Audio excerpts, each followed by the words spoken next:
বাংলাদেশের কিশোরী মুনাজিয়া স্নিগ্ধা মুন শান্তিতে শিশুদের নোবেল নামে পরিচিত আন্তর্জাতিক চিলড্রেন্স পিস প্রাইজের জন্য মনোনীত হয়েছেন।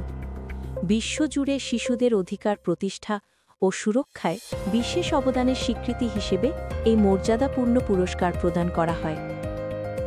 শুধু ১৭ বছর বয়সে রাজশাহীর মুনাজিয়া প্রমাণ করেছেন, বয়স নয়, প্রয়াস ও দৃঢ় সংকল্পই সমাজ পরিবর্তনের মূল শক্তি। যৌন হয়রানি, সহিংসতা ও সাইবার বুলিংয়ের বিরুদ্ধে লড়াই করতে তিনি প্রতিষ্ঠা করেছেন একটি অলাভজনক সংগঠন, সারভাইভার্স পাথ। মুনাজিয়া স্নিগ্ধা মুন বলেন, আমার ব্যক্তিগত অভিজ্ঞতা থেকেই আমি লড়াই শুরু করেছি। চাইনি অন্য মেয়েরা একই পরিস্থিতির শিকার হোক, তাই নিজেকে উৎসর্গ করেছি তাদের পাশে দাঁড়াতে।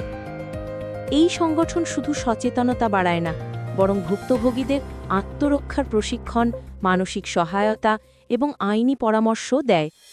ইতিমধ্যেই ১ লাখেরও বেশি শিক্ষার্থীর কাছে পৌঁছেছে তার কর্মশালা।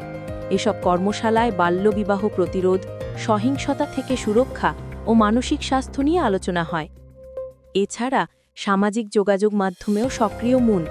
ফেসবুক ও ইনস্টাগ্রামের মাধ্যমে নিয়মিত প্রচারণা চালাচ্ছেন তিনি।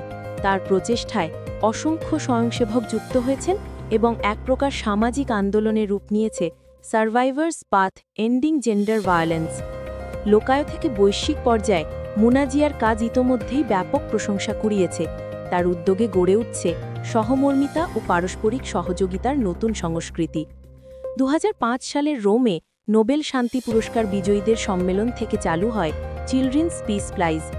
এই পুরস্কার দেওয়া হয় ১২ থেকে ১৮ বছর বয়সী শিশুদের, যারা শিশু অধিকার প্রতিষ্ঠা ও সুরক্ষায় উল্লেখযোগ্য অবদান রাখে।